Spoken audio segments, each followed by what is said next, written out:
Sejam muito bem-vindos ao nosso primeiro episódio aqui da Invest Podcast, esse podcast que vai falar do mundo dos investimentos para você que não sabe nada de investimentos, até para você que já é um expert e quer ainda mais informações sobre o mercado. Então seja muito bem-vindo. Nesse primeiro episódio, estamos nada menos, nada mais do que com Marcos aqui do Monitor do Mercado, CEO do Monitor do Mercado, um dos maiores sites e mais completo do Brasil de notícias do mercado financeiro. Certo, Marcos? Melhor apresentação que essa não tem. E única. Até agora, única. Mas é um prazer participar dessa estreia. Acho que isso tem uma perspectiva muito legal para esse podcast. Acho que o mercado está querendo cada vez mais informação e, como você disse, para quem ainda não está e para quem já está, quem está procurando oportunidade, o negócio é informação o tempo inteiro. É você querer entender, querer estudar e material não falta. A gente está aqui para produzir cada vez mais, tentar entregar um material cada vez melhor para você se orientar e não cair em furada, né? Que esse é o grande risco, é se alimentar da coisa errada, você passa mal. A informação é a mesma coisa. Aí não só estamos falando aqui de informação, de pessoas muito competentes de informação de mercado, e estamos aqui desse lado aqui com o Leonardo Cardoso, detentor do título de CFA, que é o maior título do mercado de capitais do mundo, reconhecido em N países pelo mundo, e também CIO da Brazen Capital e CEO da Quantigate, que é uma empresa de sistema de inteligente para mercado de capitais. É isso, Leonardo? Isso aí. Inteligência artificial, aprendizado de máquina e algoritmos para operação de trading no mercado de capital global. Caramba, então uma honra. Isso aí, obrigado. Aqui, um profissional de tão alto gabarito, muito obrigado por ter aceitado participar conosco aqui. Um prazer e honra participar de novo, como o Marcos falou, dessa estreia. Estou realmente muito empolgado com esse momento do Brasil aí, o pessoal querendo a informação e esse ganchozinho que você falou aí, viu, Marcos? A informação é o mercado financeiro, né? É o que fazer com ela. A gente tem que estar bem informado, é o produto nosso, é a informação. Mas um prazer, cara. Muito bom estar aqui. Cara, muito obrigado, a gente que agradece a sua participação. E justamente, pessoal, o Marcos está aqui participando fisicamente com a gente, que é a metodologia que a gente vai utilizar, porém, não deu para o Leonardo estar fisicamente aqui conosco, porque, Leonardo, você não está no Brasil, é isso? Você está em algum outro lugar aí no mundo? É isso aí, agora, eu tô agora no momento na Flórida, a minha base, né, profissional em Nova York, então desde a pandemia a gente acabou, né, vindo para a Flórida aí fugindo um pouco de Nova York e estamos aqui em Orlando, Flórida, com espaço de piscina e jardim para as crianças correrem. A Disney está aí no quintal, né? Ficou mais fácil. Jardim, as crianças estão falaram em primeiro lugar. Nova York estava começando a ficar complicado, o Central Park lá, selva de pedra, né? E com um menino novo, 8 e 5, com certeza o lugar perfeito para eles. Mas Nova York é o epicentro aí, o caldeirão financeiro. Então, é o meu parquinho de diversão no mundo do mercado de capital.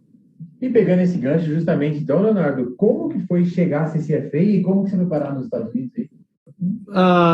Eu sou de Recife, né? São 23 anos aqui agora. 23 anos, já 24 anos estou entrando aqui nos Estados Unidos. E Recife, né? A minha primeira exposição, na verdade, como eu cheguei aqui, foi através de um programa de intercâmbio, né? Eu tive a oportunidade de estudar na high school aqui nos Estados Unidos. O meu pai foi um incentivador muito grande aí do mercado americano, dos Estados Unidos, vai lá e faz. Eu, no Brasil, eu tinha a minha vida normal, era um estudante muito average, que chama, né?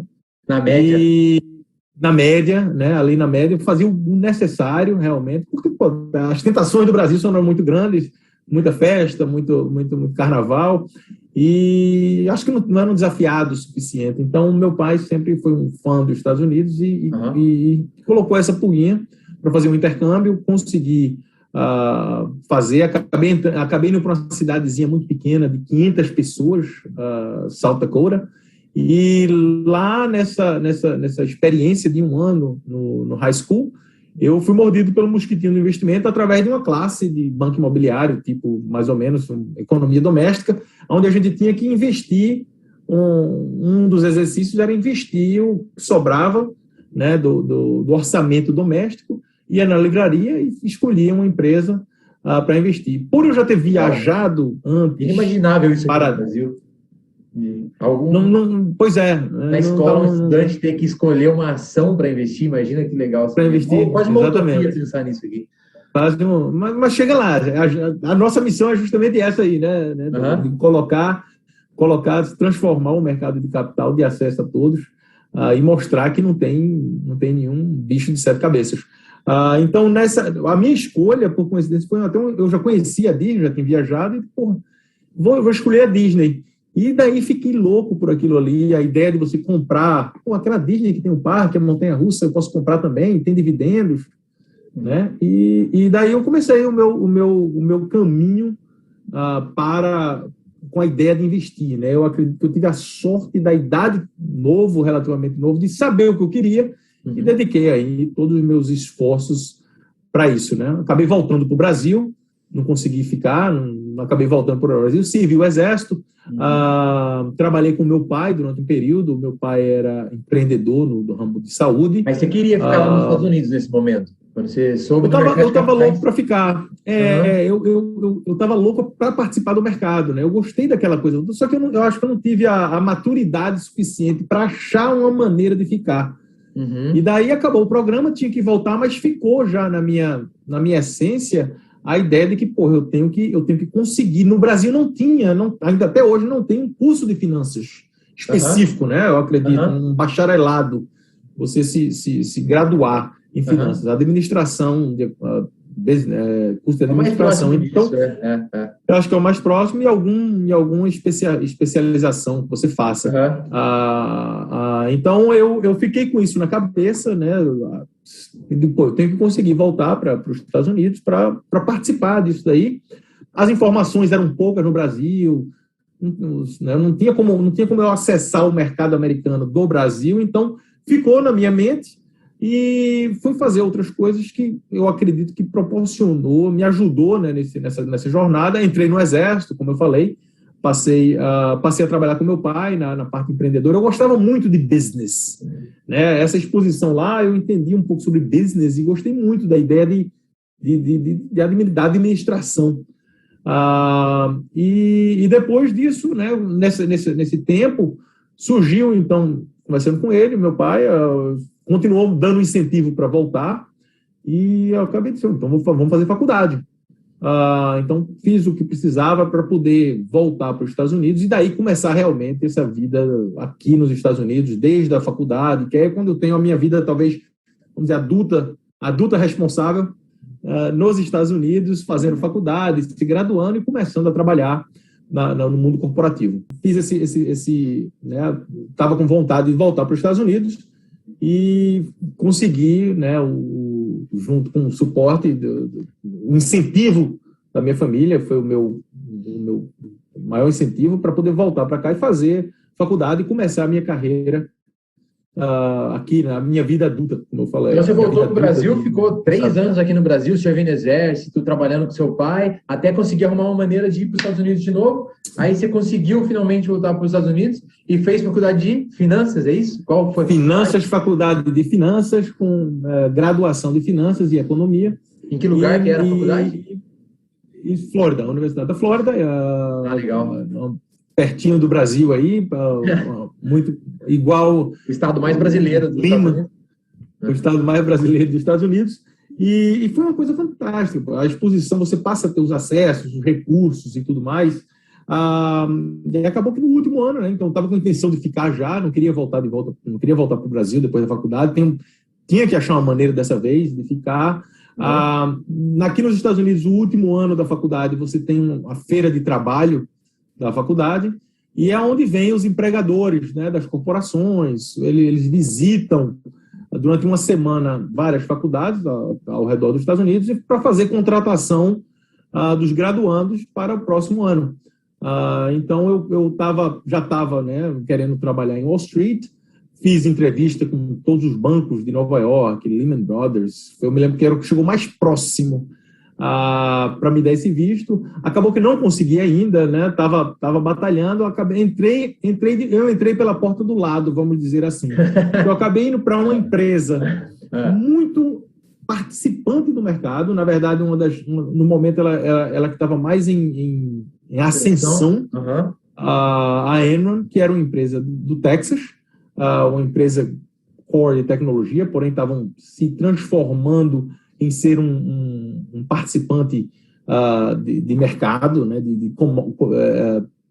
comoditizando, exatamente, queriam fazer compra e venda de tudo, eles estavam se reinventando dentro do momento, e eu fui contratado para fazer a cobertura, análise do setor de papel celulose do Brasil, que era onde a gente trabalhava nessa mesa. Então, o Aracruz, a Votorantim, a Abitibi eram empresas que faziam parte da análise, né? Foi aí que eu comecei minha carreira corporativa.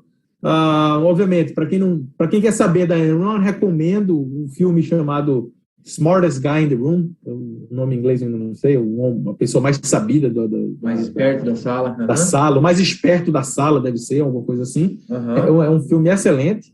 Quer dizer, eu vivi aquilo ali, então a empresa fechou, teve um problema no círculo executivo de fraude, como teve até no Brasil aí, né? Aquela empresa brasileira. Recentemente tivemos algo meio parecido, eu acho, com a IRB, né? A própria IRB, que a gente deve comentar aqui no episódio de hoje também. A própria IRB também aí passou por uma análise da Esquadra, recentemente, que é uma casa de análise, que pegou algumas inconsistências no número que tinham apresentado, e aí as ações acabaram caindo bastante depois disso, cara. Pronto, então a Enron foi o poster child disso daí, né? Então, ou seja, a empresa que começou uma mudança nas legislações aqui dos Estados Unidos. Aí, a partir daí da Enron foi quando eu comecei, depois da Enron foi onde eu comecei a minha carreira em banco, Mas acabou tudo bem com a Enron? Ela... Não, fechou tudo. Faliu? Cara, faliu, foi uma história até rapidamente, 30 segundos que eu vou tentar falar. Parece que é filme. No dia lá, sei lá, 3, 4, 5 de dezembro, a gente teve parecia filme, literalmente, através dos alto-falantes do floor, né, do andar. Ladies and gentlemen, may I get your attention? Please evacuate the building, get your belongings, né? Senhoras e senhoras, por favor, peguem os seus pertences pessoais, sei lá, os seus pertences, coloquem aqui na caixinha e saiam do prédio, evacuem o prédio. Isso foi Polícia Federal? Porque fecharam tudo, né? Eles fizeram isso justamente para evitar com que provas de fraude e tudo mais tivessem sido apagadas. Então, ninguém tinha acesso a mais nada. Levanta a mão, literalmente, levanta a mão do computador, a tela ligada, não pode fazer nada. Você não pode mandar e-mail, não pode fazer nada. Abre a gaveta, pega a foto da família, né, do namorado, da namorada, o que for, pega a escova de dente e vai embora. Né? Literalmente isso. Aí entrou um pessoal com as caixinhas aí para a gente poder colocar as coisas e 30 minutos para sair do prédio. Polícia, FBI, o que for, fazendo a isolação do prédio. E aí, né, a história é que terminou realmente provando-se como um fraude e a empresa teve uma recuperação judicial, acabou. Mas era uma empresa que estava na ascensão, era, se eu não me engano, a maior darling de Wall Street no momento. E você vê como rapidamente as coisas mudam. Você ficou sem emprego. Aí faliu e eu fiquei sem emprego, preocupado de novo. E agora, como é que eu faço para ficar? Tinha que ir para Wall Street, de toda forma, eu tinha que chegar em Nova York.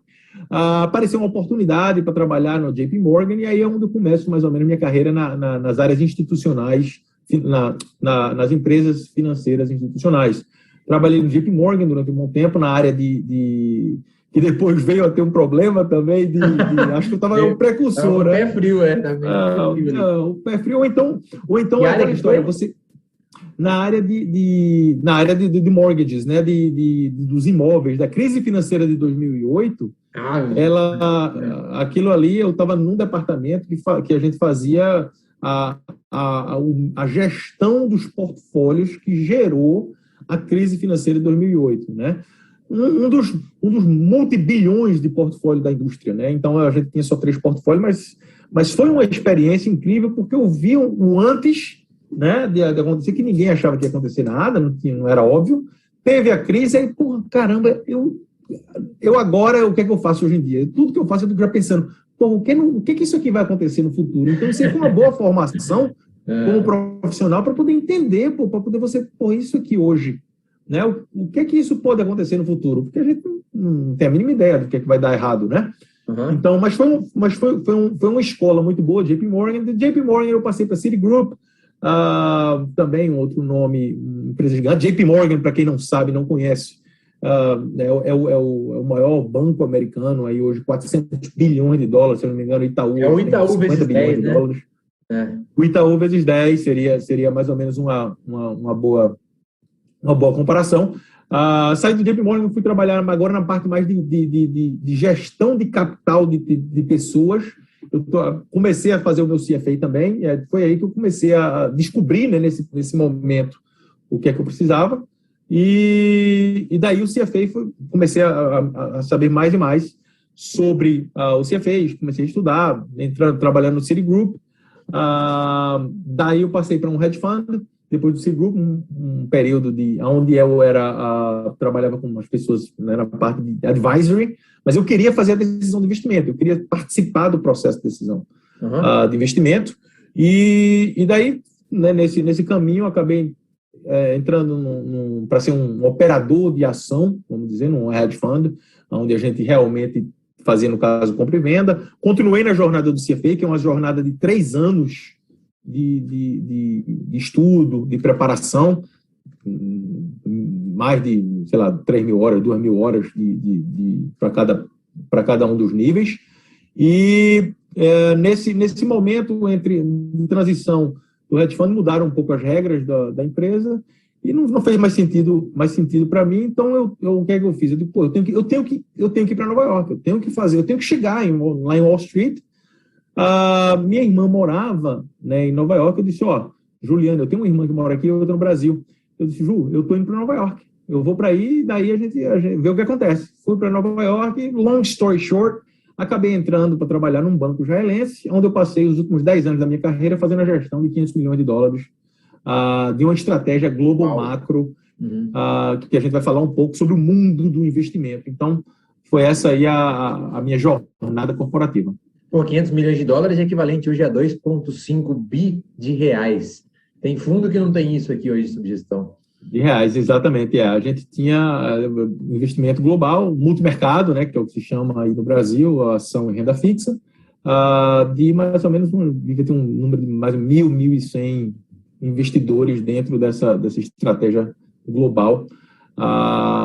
E recentemente acabei vendo esse momento, né, do Brasil, né, essa mudança que aconteceu, esse interesse do brasileiro.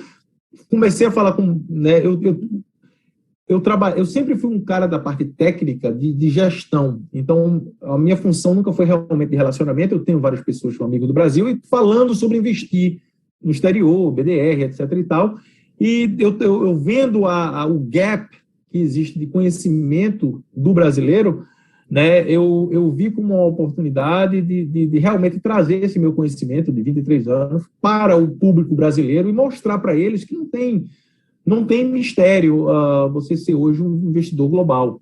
Não é uma coisa relativamente simples, a gente tem que aprender a fazer, ou para fazer para você mesmo, ou para contratar uma pessoa e você poder cobrar dela o que está sendo feito. E aí é onde surgiu a Brazen Capital, quando eu pedi demissão, né, saí do mundo corporativo, pedi demissão, e passei a empreender, vamos dizer assim, no mercado, na indústria de investimento, através da Brazen Capital, uma gestora, né, registrada em Nova York, e a QuantGate, que é uma empresa de tecnologia de ponta, que não tem nada disso, a gente vai falar nos outros episódios, se der certo, o que eles têm para oferecer, que é uma coisa incrível. Agora, então, depois de décadas aí em Wall Street, realmente, com essa nova missão agora, então, aí de ajudar investidores globais, que não só do Brasil, a ampliar os seus portfólios e também, querendo ou não, as suas rentabilidades aí, que não deixa mentir comparando a Bolsa Brasileira com a Bolsa Americana, né? Isso aí, a estabilidade e a rentabilidade são a oportunidade, aumentar o leque de oportunidades. Exatamente. O investimento, quanto mais opções, melhor, né? Essa é uma grande verdade. Então, na hora que você aumenta o universo de opções, você aumenta a probabilidade, a característica de risco-retorno, né? Então, essa é a ideia, e aí você acaba melhorando automaticamente a sua rentabilidade, diminuindo a sua volatilidade, né? Aí o objetivo é de cada um, do que eles estão procurando, mas é aumentar o universo, é realmente abrir o horizonte da fronteira física do brasileiro. Perfeito. Então, Léo, a gente vendo que 20% de todo o dólar em circulação foi emitido aí em 2020. A gente está vendo que seguro-desemprego nos Estados Unidos nas mínimas dos últimos 18 anos. E muita empresa, tipo McDonald's e outras empresas aí, tendo que aumentar muito o salário para tentar convencer jovens e millennials aí para trabalharem consigo. Você acha que isso não pode refletir na inflação ali na frente, já nos próximos anos? Eu acho que já está refletindo, viu, Douglas? Na verdade, a gente já está vendo hoje, agora, essa reflexão. O segredo eu vou até compartilhar. Posso compartilhar uma tela com você? Claro, fica à vontade. Vamos lá. Não, o segredo vai ser o que eles chamam da ancoragem da inflação. Porque a inflação de agora, ela está, né, acabou de subir. Né? Então, vamos botar aqui, se eu botar o dado de hoje, Estados Unidos, CPI de inflação dos Estados Unidos, US PPI foi hoje, PPI, que é produção, teve aí, a gente pode usar o PPI. Então, vou botar um índice de inflação normal, o CPI dos Estados Unidos, tá? Que é um dos itens mais comuns. O CPI dos Estados Unidos, deixa eu botar em outro gráfico aqui. O CPI dos Estados Unidos, a gente está vendo aqui o que é que tem acontecido. Acelerou, né? Tem acelerado bastante desde a pandemia. Só que o que é que está acontecendo? Ano a ano a gente está em 5,4%, que é uma inflação grande nos últimos. Se eu vier aqui para 2000, 2007, a gente está chegando aqui em 2007, logo antes da crise financeira, né? Só que o que acontece? O segredo disso daqui tá nesse. Eu acho que esse indicador é muito mais importante, que é o famoso indicador da taxa de inflação do futuro. É o que é a expectativa do futuro, é a ancoragem, que ainda se espera, né, uma certa inflação baixa daqui a 10 anos. Isso aqui é o break-even de 10 anos. Uhum. Tá? Ou seja, a taxa de inflação para 10 anos nos Estados Unidos ainda continua ancorada. Na hora em que essa ancoragem começar a sair, se eu voltar para trás, você vai ver 2007, né? Onde é que estava? Né? Essa ancoragem estava em torno de 2,5%, onde a gente está agora. Então, o que acontece? O problema vai ser quando o pessoal começar a achar que a taxa de inflação futura vai começar a subir rapidamente. Aí sim, eu acredito que a gente vai ter o famoso hard landing, né? Uma aterrissagem forçada, bruta. Enquanto esse tipo de parâmetro, esse tipo de estatística tiver sob controle, que você vê, depois da pandemia, ela começou a recuperar, né? Obviamente, a taxa de inflação, né, assumiu que caiu devido à pandemia. Isso aqui é o problema da pandemia. Deixa eu botar até de outra cor, né? Apagar isso aqui e colocar numa cor melhor, né? Da pandemia. E aí daí teve, sem dúvida, uma recuperação na expectativa de inflação futura, né? E daí começou a estacionar de novo. Enquanto que a inflação do momento, ano a ano, de hoje, de agora, continuou subindo, né? Então, isso aqui é a inflação que a gente está vendo hoje nos produtos que a gente consome, né? Que não é necessariamente uma indicação do que vai acontecer daqui a 10 anos. Tá entendendo? Então, a gente tem que entender essas duas partes. O que está acontecendo hoje tem essa influência, mas o mais importante para a estabilidade do mercado de capital é a taxa de inflação futura, que teve esse pullback, como você vê aqui, né? Veja a diferença agora. Né? Teve um pullbackzinho, né? Existiu aí esse ajuste mais ou menos básico aí de junho, do meio do ano para cá, e agora recentemente está voltando, né? Mostrando um pouco aí suas garras, vamos dizer assim. Se isso aqui continua, né? Isso é que aí sim a gente tem um problema muito sério, porque o Fed vai ter que agir rapidamente, porque está se desancorando, né? E esse foi sempre o grande segredo dos Estados Unidos, é a ancoragem dessa inflação. Daqui a 10 anos vai continuar no 2,5%, vai continuar nos 3%. Se você vê esse número desde 99, né, 98, que é quando a gente tem a estatística melhor, ela sempre está relativamente baixa. 2,5% é o cálculo usado, de uma forma geral, para a inflação dos Estados Unidos, né? Então, eu acho que com o que você falou aí, 20% da liquidez sendo feita agora, emprego, a taxa de emprego aumentando, supply chain em dificuldade, né? Que é um outro problema que a gente está tendo aí. Então, isso tudo pode vir a desancorar a expectativa de inflação futura. Aí é o que eu acho que a famosa negócio bate no ventilador e espalha para todo lado. E aí, se a inflação subir lá para casa de 3%, 4%, o Fed vai ter que agir em questão de taxa de juros, é isso? Aí você tem juros, o mercado de capital dá aquela tremida. Você tem exatamente, você tem você tem esse momento de agora reajuste, né? Porque, se a gente lembrar, a matemática é quanto maior a taxa de juros, menor o valor presente. Quanto menor a taxa de juros, maior o valor presente, né? Essa é a matemática básica aí do modelo. Então, na hora que ele aumenta essa taxa de juros, com certeza os ativos vão ter que se reajustar. Veja só, a probabilidade é que ele consegue manusear essa aterrissagem. Vão ter os momentos de incerteza e a gente não tem um crash, né? É o que se espera hoje, sabendo o que a gente sabe hoje, se espera disso. Mas só que o impacto em outras bolsas, tipo em mercados emergentes, tipo o Brasil, é ampliado, né? Claro, exatamente. Taxa de juros, o nosso patamar aqui de incerteza de como bom pagador tem que subir mais, e aí a gente tem mais taxa de juros, e aí a Selic, que já está em expectativa de 8% ao ano, vai para 10, 11, 12. Com certeza, exato. A reação aqui é a marolinha. É um ripple effect, né? Tem aí efeito borboleta. É o efeito borboleta, isso aí. Estamos aqui com o Marcos agora, Leonardo. Eu vou te passar como host aqui também. Vai ser Tá ótimo. Olá, Marcos, tudo bom? Prazer, hein? Tudo bom, meu caro? Tudo bem, e você? Prazer falar contigo. Happy Friday. Gostei da explicação aqui, peguei o finalzinho e estou aproveitando aqui a aula. Deixa eu ligar ali agora. É uma conversa aí informal para a gente poder colocar isso para frente. Mas legal, é um prazer conhecer e muito bom aí participar desse projeto aí com todo mundo e levar um pouco do mercado global para o brasileiro, né? Que ainda infelizmente está sendo muito isolado, ou talvez a palavra certa é mais protegido pelo mercado local, e a gente sabe que no mercado de investimento, quanto maior a opção, melhor, né?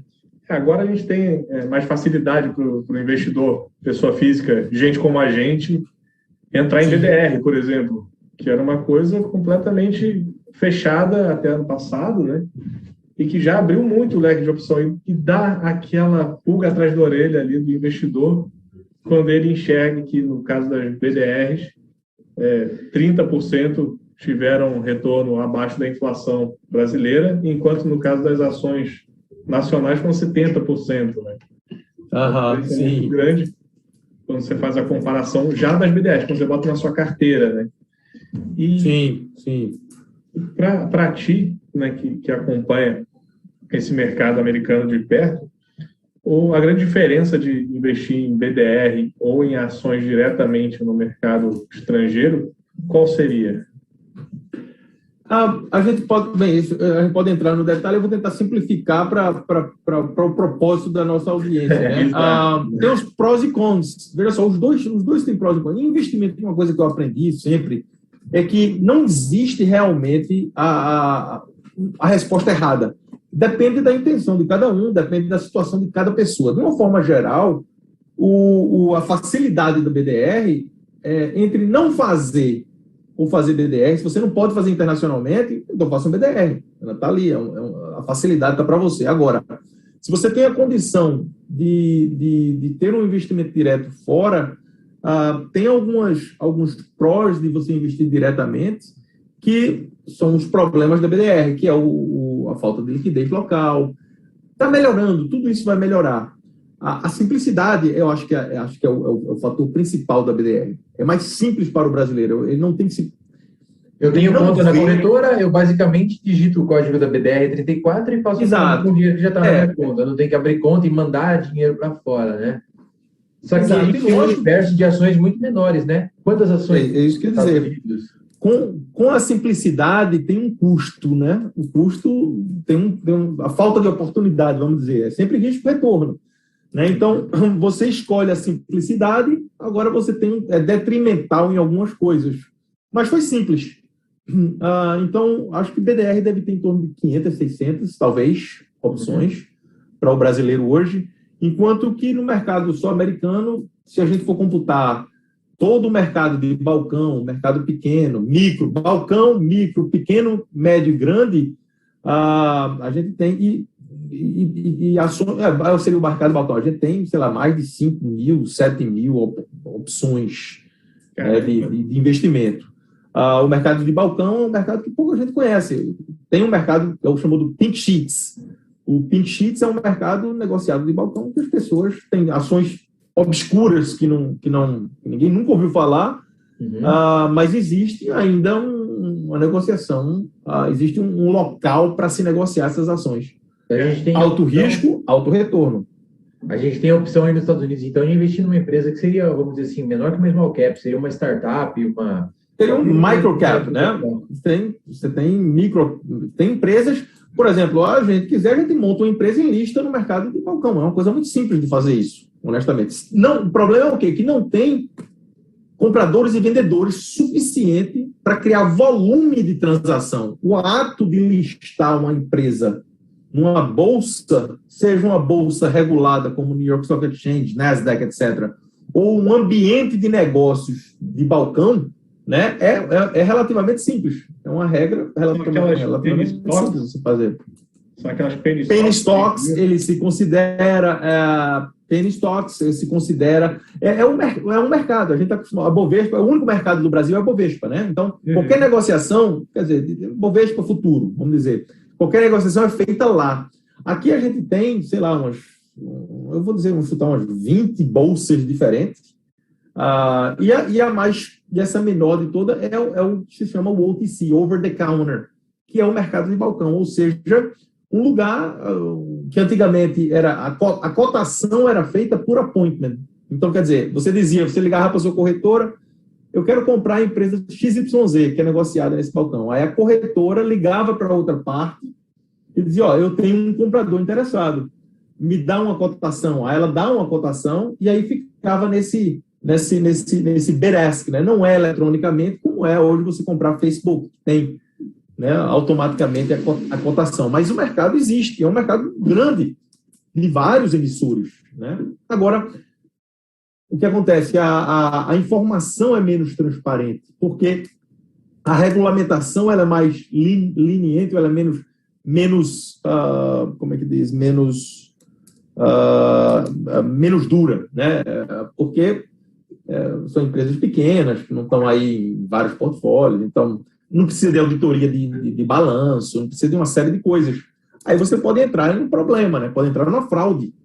Né? Até tem várias fraudes aí no mercado americano, dessas empresas micro, que diz que achou a cura do câncer e nada, né? Não tá vendendo gelo para esquimó. Então tem ainda muita fraude. É daqueles casos do Lobo de Wall Street, né? Que a gente vê no filme. Pois é, aquilo ali é um excelente exemplo do Lobo de Wall Street. Assim, eles estavam negociando, se eu não me engano, eles estavam negociando penny stocks também. Teve algumas que eles falam, Steve Maiden, que foi o major, mas a grande maioria era penny stocks. Que precisa do agente, né? Essa é a função do agente. O agente é aquele cara que fica ligando para as pessoas comprarem e venderem. Né? É a função da corretora, né? Dentro do sistema financeiro, ou sistema de mercado de capital. Além das 7 mil ações aí, penny stocks que a gente ainda tem, acho que outros milhares de ETF, commodity, etc. Aí tem exatamente. Olha, o maior índice que tem é o Wilshire 5000, que são 5.000 empresas. Né? Eu posso até compartilhar aqui o Wilshire, né? 5000 Index, né? Bolsa olha só. Tailândia, China. Isso eu estou falando só dos Estados Unidos. Esse Wilshire 5000 são as 5 maiores, 5.000 empresas que são negociadas aqui nos Estados Unidos. Então, esse aqui é o maior índice, é o mais... É o que coloca praticamente todas as empresas. 30% no ano. Né? Esse seria o IBRA, daí é isso? Nosso índice. O IBRA, eu não conheço o IBRA. O IBRA, o que é o IBRA? Não, o IBRA é o índice amplo aqui das ações, 99% das ações. Tá, pode ser. Pronto, seria então, exatamente. Esse seria basicamente exatamente. E aí, só para ter uma série de ideias, só nas Américas aqui que eu vou colocar, está pronto. Índices que a gente tem aqui, uma quantidade de índices criados. Large, grande, large, agregado, industrial, transporte, utilidades, o compósito, as 100 maiores, 500 maiores. Year-to-date está tudo verde aí, né? Está tudo verde. Aqui está tudo bonitinho. Linha vermelha ali. Aqui está no dia de hoje, né? Esses in Value Line é um outro índice extremamente conhecido. E aqui vai, né? Só para quem não entender, a penúltima linha ali que está YTD, quer dizer year to date, né? Quer dizer do começo do ano, de 1º de janeiro, até hoje. E todos esses índices aí das bolsas americanas estão todos verdes aí. Então, tem alguns 10%, 20%, 30%. Exatamente. Mas todos aí valorizando em dólar. Enquanto isso, aqui no Ibovespa, do começo do ano até agora, caiu mais de 2%, né? E se divide pelas ações do Ibovespa, 51 das 91 ações do Ibovespa estão negativo. É muito diferente o mercado. Então, a gente está agora em real time, agora, né? Com 15 minutos de delay só. 2,8. 10. 2,88, né? Em real e 3,40 em dólar, em dollar terms. Deixa eu dar uma olhada aqui, uma coisa. Porque eu acho que eu tenho aqui, e faz tempo que eu não vejo, deixa eu ver aqui. Pronto. Então, aí você vê aqui a quantidade de índice, né? As diferentes, pelo menos aqui são os mais comuns, vamos dizer assim, profissionalmente falando, né? Brasil, esse Bovespa, o que você falou é isso aqui, né? Qual que você falou, o amplo? IBRA. Que é o outro também. Eu não conhecia esse, não. É o amplo, né? Que é 100, né? São 100 empresas. O IBRA é 99% das empresas que negociam. Das empresas com capital listado. Mas né? olha, tudo vermelhinho. Que o que importa, na verdade, são essas duas últimas colunas, né? Se a gente vê as duas colunas do meio, na verdade, é a oscilação diária, né? Então...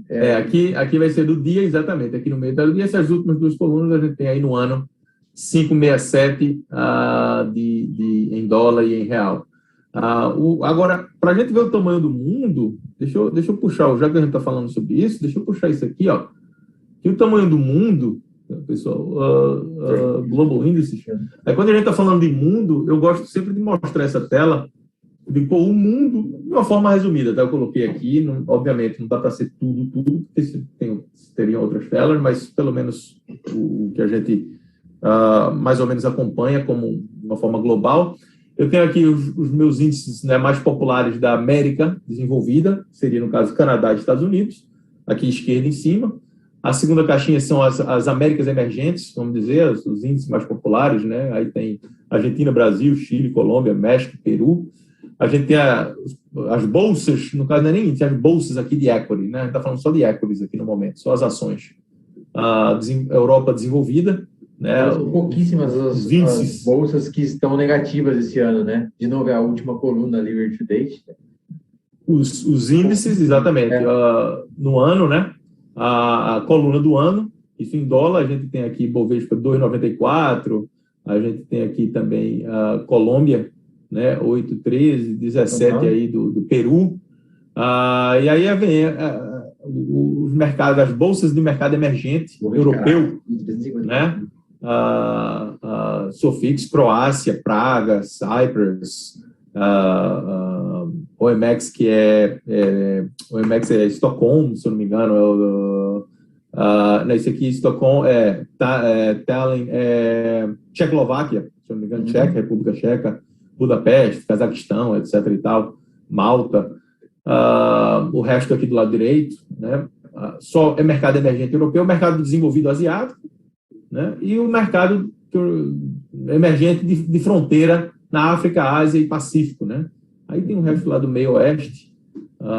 Você vê, até então vem aquela história, para um investidor global, isso tudo, por incrível que pareça, está relativamente fácil para qualquer pessoa que tenha um acesso através de uma corretora internacional. Uma dúvida, Leonardo. Vamos falar no caso dos Estados Unidos. Essas variações estão em dólar ou nas moedas locais? Tudo em dólar, tudo em dólar. Tudo está em dólar.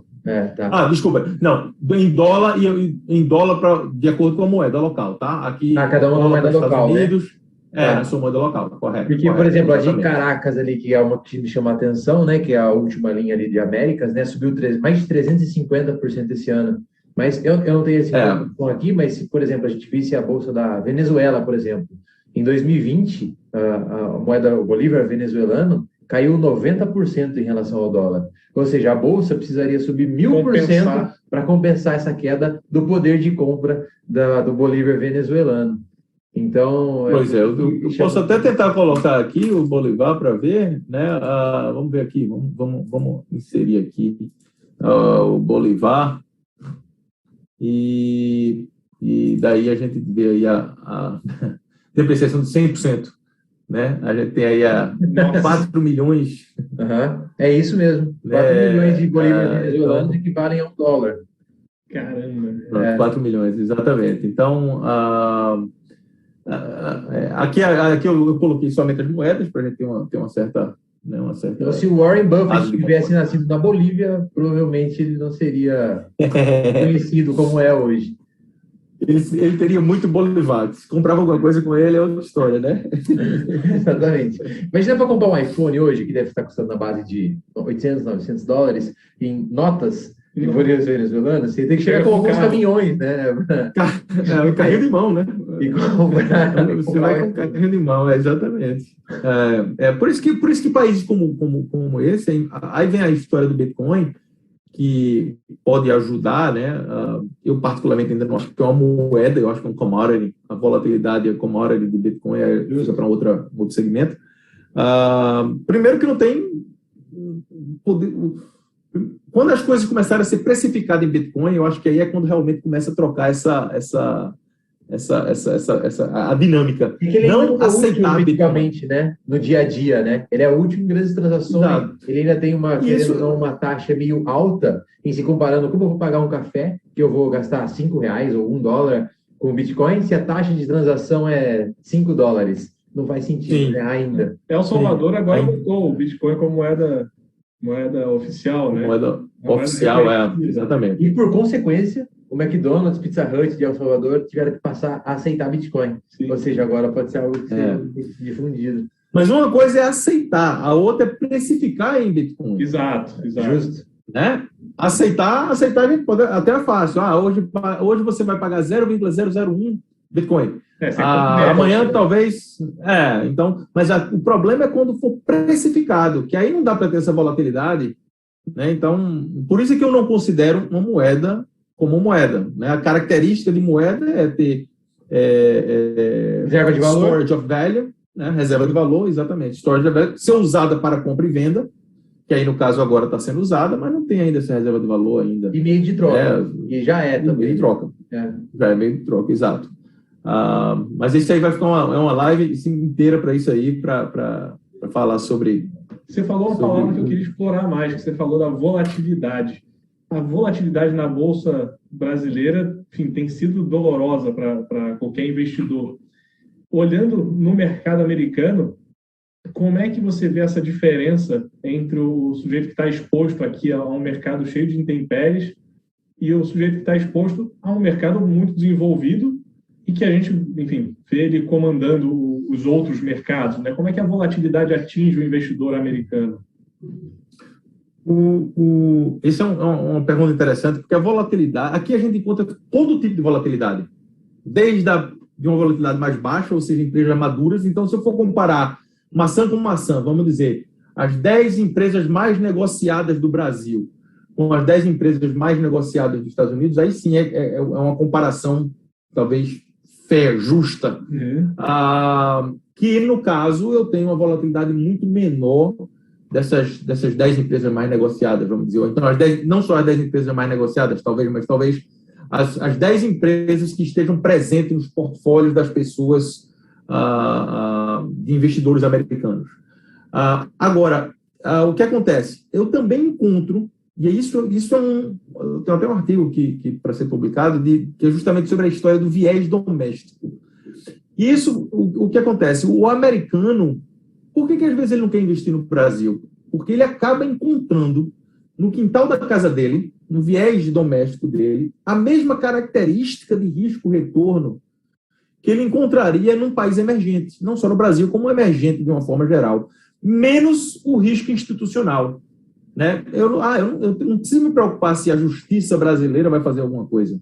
Eu não preciso me preocupar se o contrato vai ser cumprido. Né? Porque eu sei que aqui nos Estados Unidos, se eu investir num microcap desse, se eu investir numa empresa penny stock ou o que for, né, eu vou ter a volatilidade dela, que às vezes 200%, 300% no dia sobe, cai 90%. Mas que é algo que está na conta da empresa menores. E não de fatores externos a ela. Exatamente. É algo exatamente. Devido à característica de retorno do investimento. Né? Não é, exatamente, é um risco não sistemático, exatamente, da ação.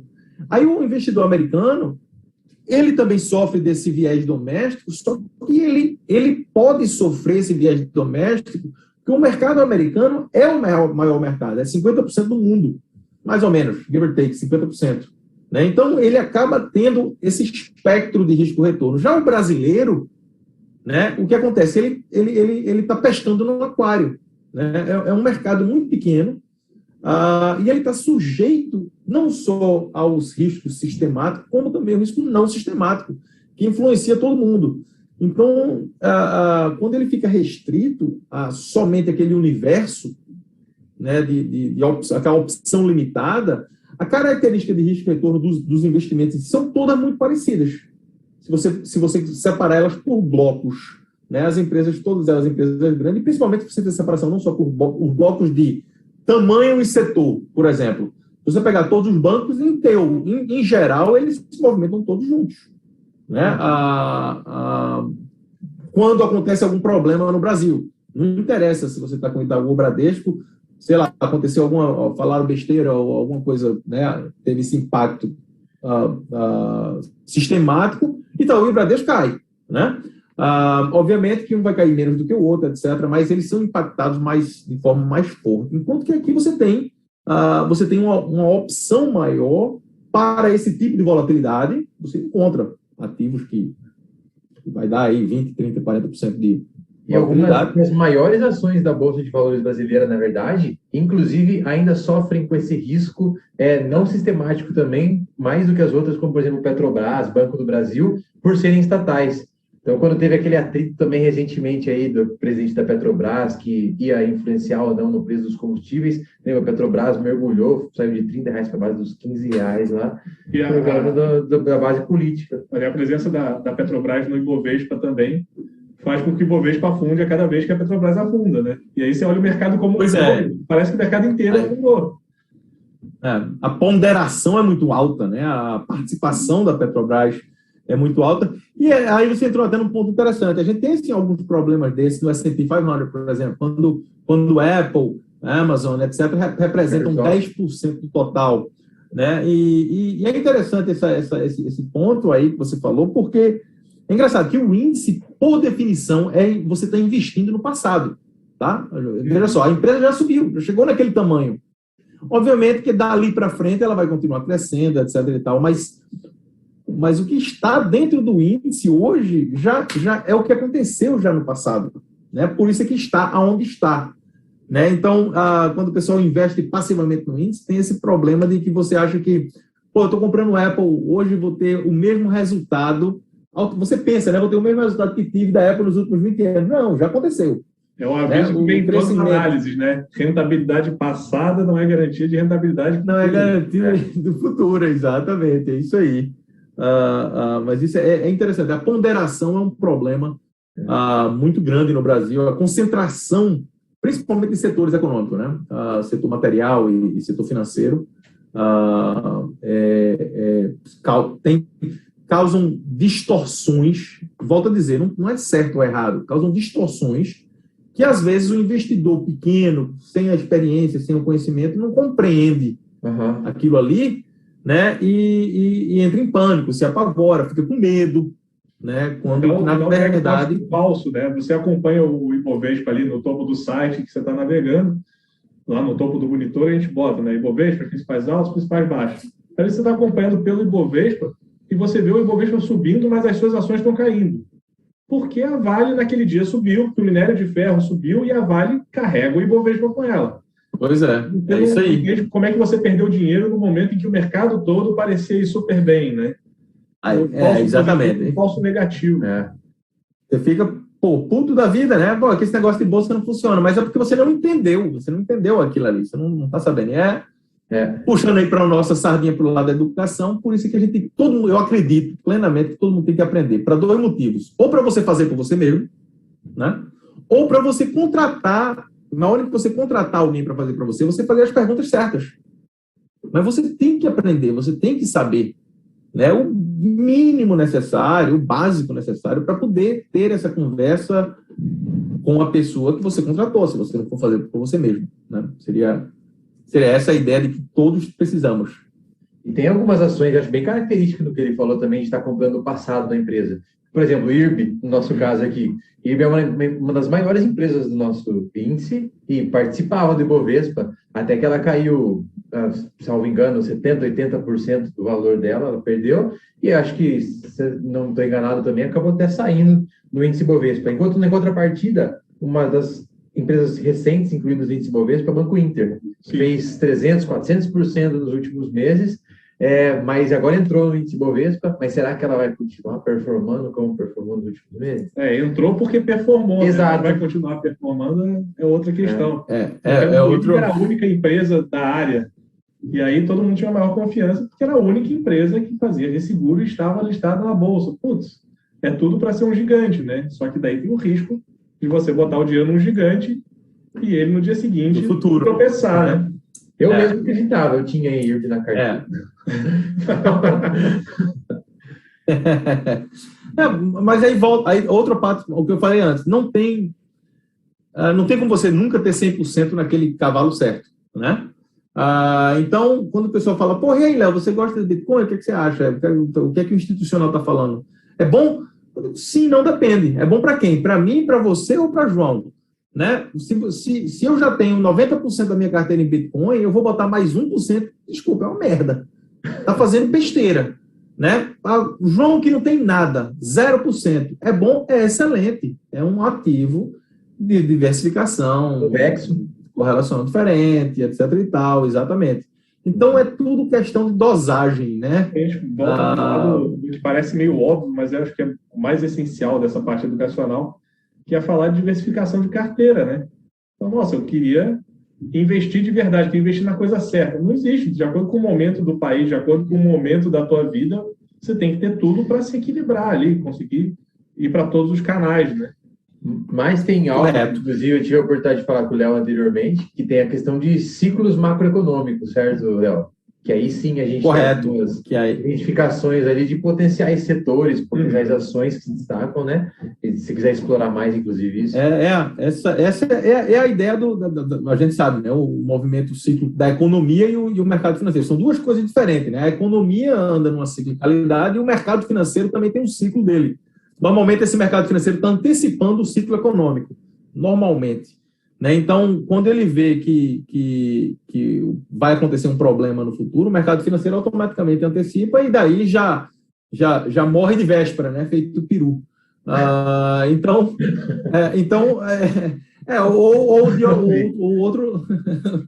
Outra história, que é quando ele vê que a taxa de juros baixou, né? Vai existir uma fomentação, aí ele já automaticamente sobe antes da economia se endireitar. E dentro desse processo cíclico, você tem eu posso até compartilhar de novo aqui, que aí fica muito claro essa ciclicalidade que você falou, Douglas. Deixa eu compartilhar até.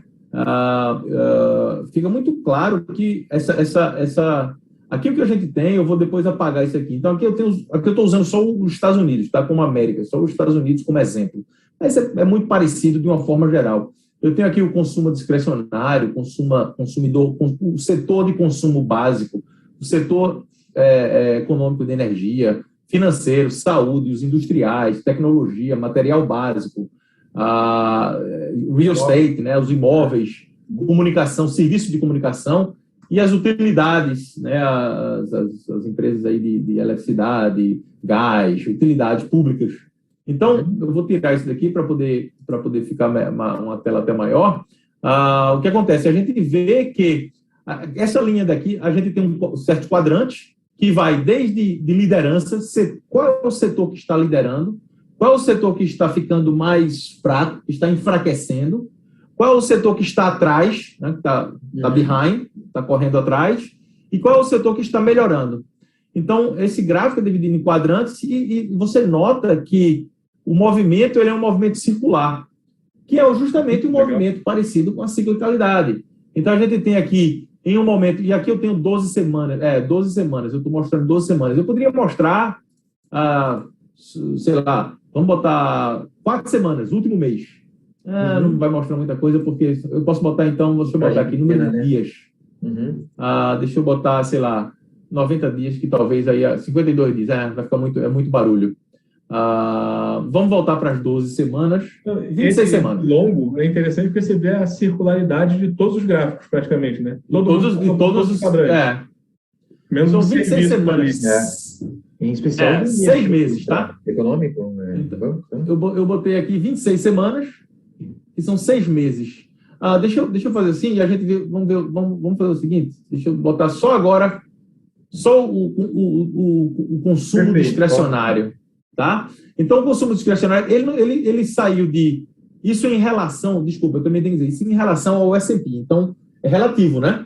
O S&P, o conjunto de todos eles, né? Na verdade, deixa eu fazer isso aqui, que aí vai ficando... a gente vai aí dá para saber qual está puxando o S&P para cima, né? E qual está travando no momento, né? Exatamente. E é muito legal essa análise, complementando, né? Porque, assim, a gente sempre fala de diversificação, isso acho que já é óbvio no mercado financeiro como um todo, mas a diversificação à mercê da sorte também, eu acho que não é o remédio correto. Fazer sorteio, né? Exatamente, porque senão é igual o Monkey Stocks, né? Que tem um perfil no Instagram que ele sorteia toda semana 5 ações, coloca lá e está performando melhor que o Bovespa. Então, na aleatoriedade ali, por aleatoriedade, ele está melhor que o Bovespa. Mas, se você tiver esse tipo de estudo de setores macroeconômicos e quais ações lá dentro também tem o maior potencial, seja por tipo de análise fundamentalista, gráfico ou qualquer que seja, você diminui o fator sorte, né, e dá um incremento na possibilidade de valorização, certo, Leonardo? É isso aí. Isso aí. Enquanto ele está lendo aqui o S&P 500, eu peguei aqui 3 setores. Eu peguei o setor de banco, né, financeiro, o setor de consumo discricionário, que aí é restaurante, coisas que a gente... supérfluos, né? Os supérfluos da vida da pessoa, e o serviço de utilidade pública, que é uma necessidade básica. A gente precisa de água, luz, telefone, essas coisas, né? Então, a gente vê que nas últimos 6 meses, 26 semanas, a gente vem... que aí, 6 meses a gente está em setembro, a gente está falando de março, tá? De março até hoje. Então, esse primeiro aqui é março 19, tá? O que aconteceu no setor de março 19 em relação ao S&P? Tá? Então, o S&P é a base e os setores econômicos ao redor dessa base. Então, acho que aqui, para concluir, então a gente tem aqui agora, eu peguei o S&P, os setores econômicos, pesos, né? O maior peso, tecnologia, 27%, saúde, 13%, consumo discricionário, 12%, 11%. As empresas de tecnologia, né? Apple representa 6% do S&P, né? 5,9% a Microsoft, a Nvidia. Então, a gente vê que entre Apple e Microsoft, ela tem 11% do setor de tecnologia. Quer dizer, o que acontece com a Apple e Microsoft tem um impacto maior do que o que acontece com o terceiro, que é a Nvidia. Né? E essa mesma ideia acontece no healthcare. obviamente, com percentual menor, 1,1, 1 em 1, Johnson & Johnson, United Healthcare, outra que deve ser extremamente concentrado, é o consumo, os serviços, eu achava que era mais, Facebook e Alphabet. Alphabet tá aqui, pronto, é os dois, né, a soma dos dois, Google, você tem 4 a 6% concentrado em apenas 2 empresas, Facebook e Google. Mas bem, então esses setores, em relação ao S&P, eles estão se movendo, né, nessa ciclicalidade que você falou, que é essa ciclicalidade que eu estou colocando aqui. Então, o setor financeiro, ele chegou a liderar, e se a gente lembrar, março era quando os juros estavam continuando a subir. Então, você vê o que funciona o Global. Eu vou colocar mais um gráfico aqui para a gente tentar entender esse raciocínio.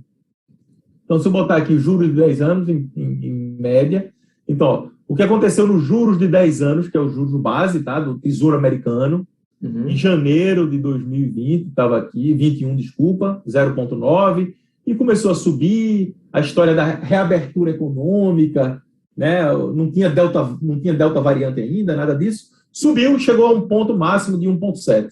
Nesse momento de juros subindo, quem está liderando, teoricamente, academicamente falando, quem vai liderar são os bancos que vão eventualmente se beneficiar dessa subida de juros. E a gente vê aqui na prática, aumenta o spread, a gente vê na prática aqui acontecendo. Então, elas estavam liderando, em março ela estava liderando ainda.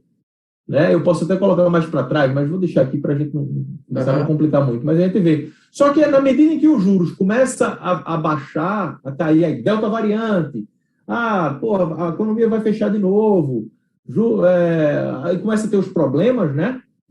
Os juros começam a cair, né, em relação, chega a cair aqui até meio de agosto, e aí a gente vê a lucratividade de um banco. Os bancos vão diminuindo e eles começam, eles deixam de liderar a economia, o setor financeiro deixa de liderar, passa a enfraquecer em relação ao S&P, né? E daí eles começam a correr atrás, lag, como é que é lag? Eles ficam correndo atrás, né? Seguindo. Seria essa. Então agora eles estão seguindo, né?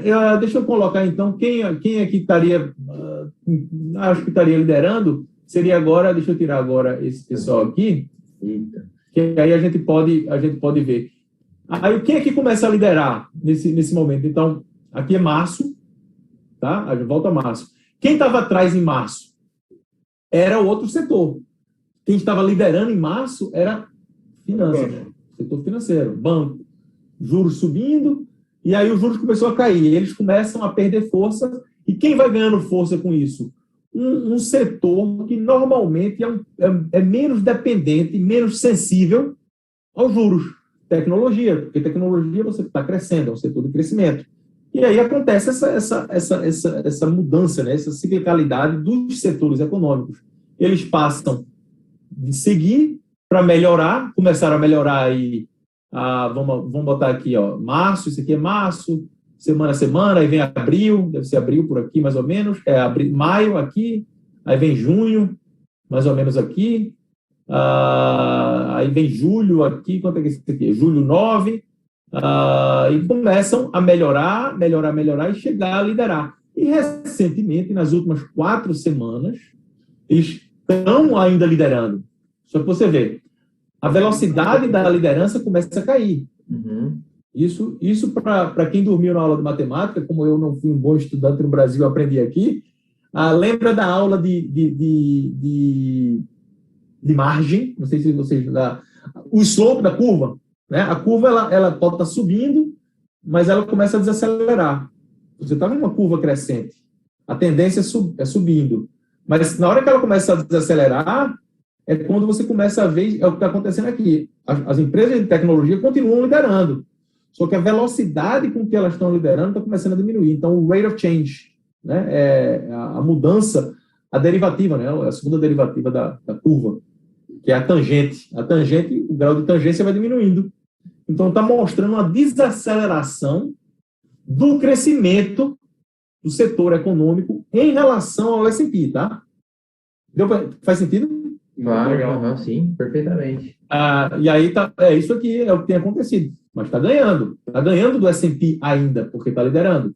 Né? É o setor para você estar E aí a gente o trabalho o trabalho ativo é justamente conseguir identificar, baseado agora nos fundamentos e nas análises técnicas e de comportamento, é tentar identificar o que é que acontece agora de uma forma macro com todos os setores e você se posicionar a mais ou a menos em cada um desses setores. Então, ou seja, se o S&P ele tem 27% em Information Technology, vai ser melhor, então eu vou botar 35%, vou botar 40%, vou botar 50%.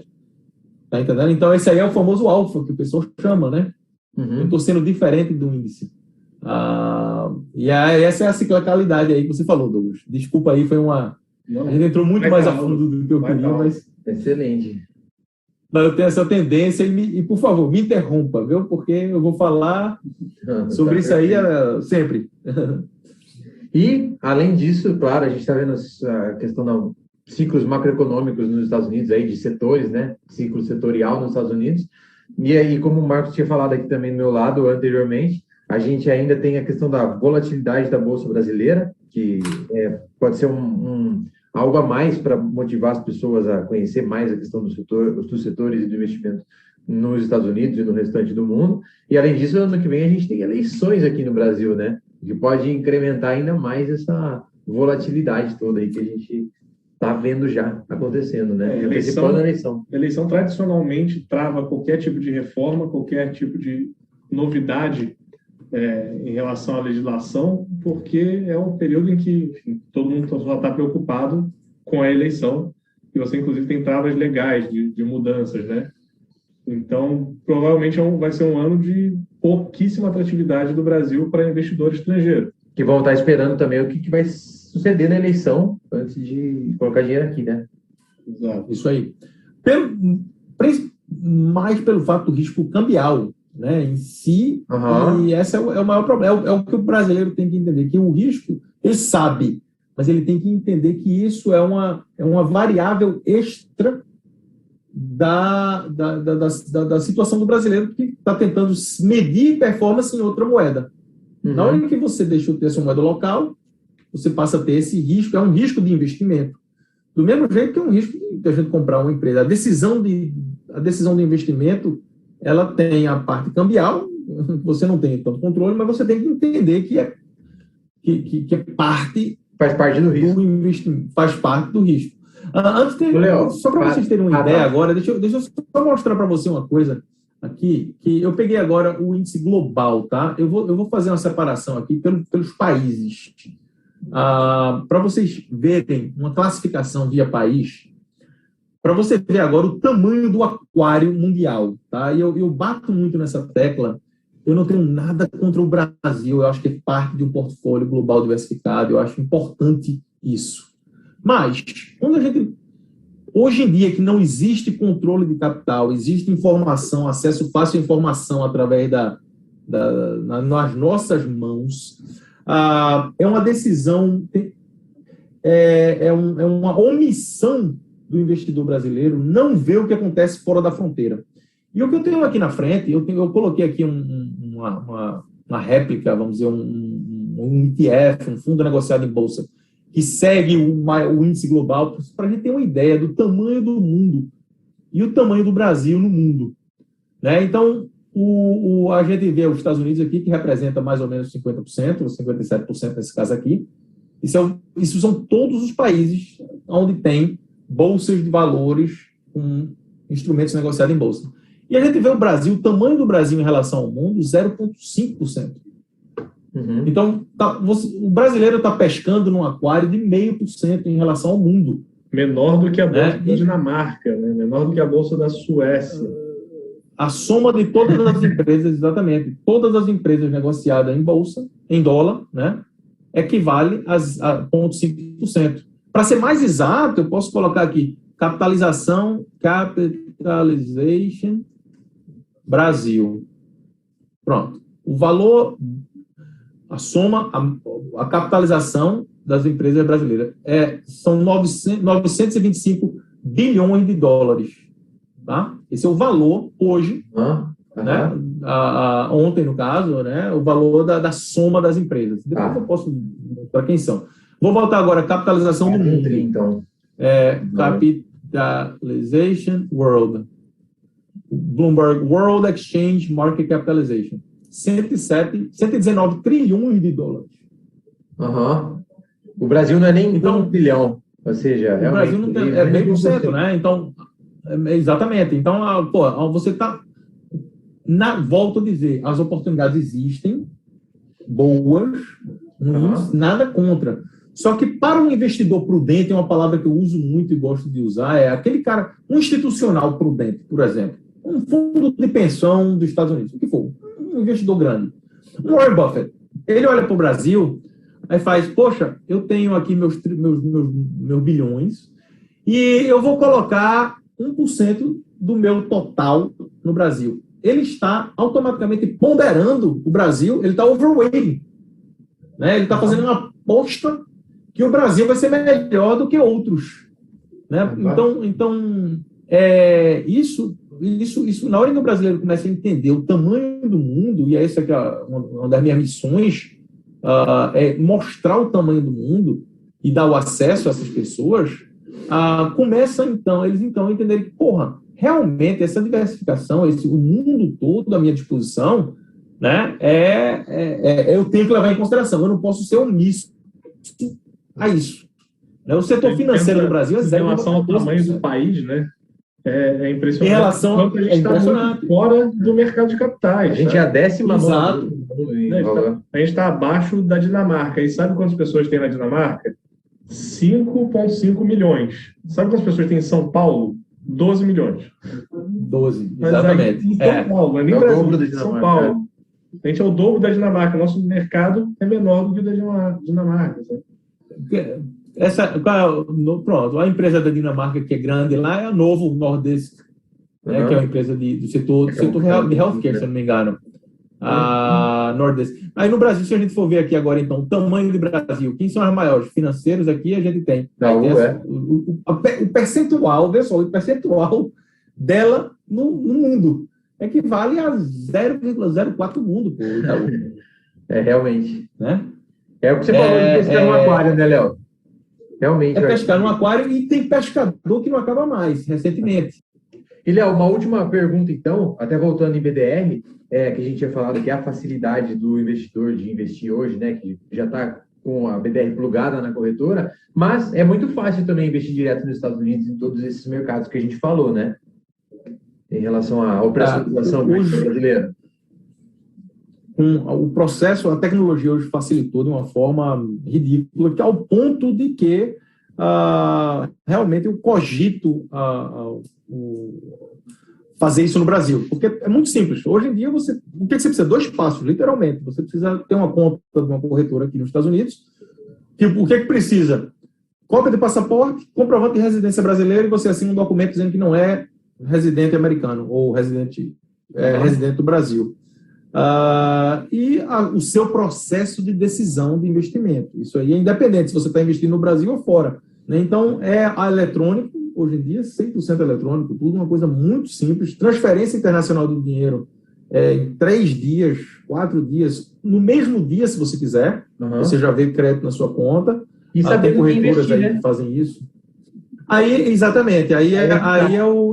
Tanto no Brasil, aí a parte que tanto no Brasil, BDR, ou aqui, é o que eu chamo do processo de investimento. Qual é o seu processo de investimento? Mas o acesso hoje, Douglas, é uma coisa ridícula, tá entendendo? Ao ponto de que não existe mais, não existe barreira, literalmente. E justamente saber aonde investir é a sua missão hoje, né?